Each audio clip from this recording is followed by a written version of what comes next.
channel. Biggs here, back with another brief origins where we give you the rundown of characters' beginnings. It's important to remember that some characters' origins change based on who's in the creative chair at the time. With that in mind, enjoy. Now for this origin, we'll be focusing on DC Comics origin, not the Charlton Comics one, which was his very first origin story and his very first debut in comics. A disgraced military personnel by the name of Captain Nathaniel Adam decided to make a deal with the military after betraying his country.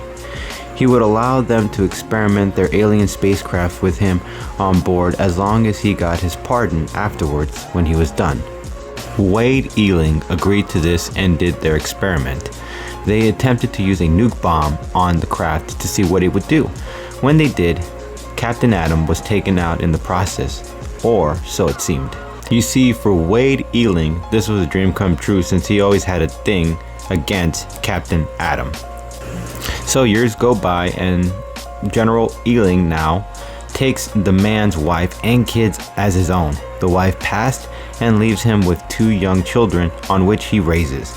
Seems like this was a good man doing the right thing, when in actuality this was a man who wanted it all along and needed the man who was actually the part of the family out of the way, which happened to Captain Adam.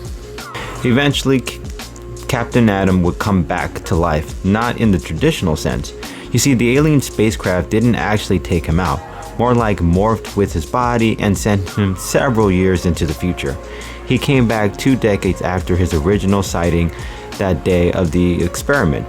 But in first encounters with him on the base, he actually attacked them with his newfound powers that came from the quantum field made entirely of energy.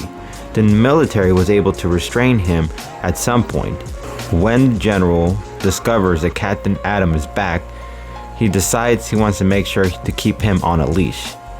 He would remind the captain that he is still military property, and if he wanted to be given certain liberties, the captain would have to play ball, staying excommunicated from his loved ones and serving the military however way they saw fit. Captain Adam had no choice, and with his newfound powers would eventually be able to save the world and countless lives. And as always, guys, if you guys enjoy our content, you know what you guys can do. You can share, you can like, or you can subscribe to our channel. When you guys subscribe to our channel, you know what you do. You guys are building our empire and allowing us to provide you guys with even much more greater content for you guys to enjoy.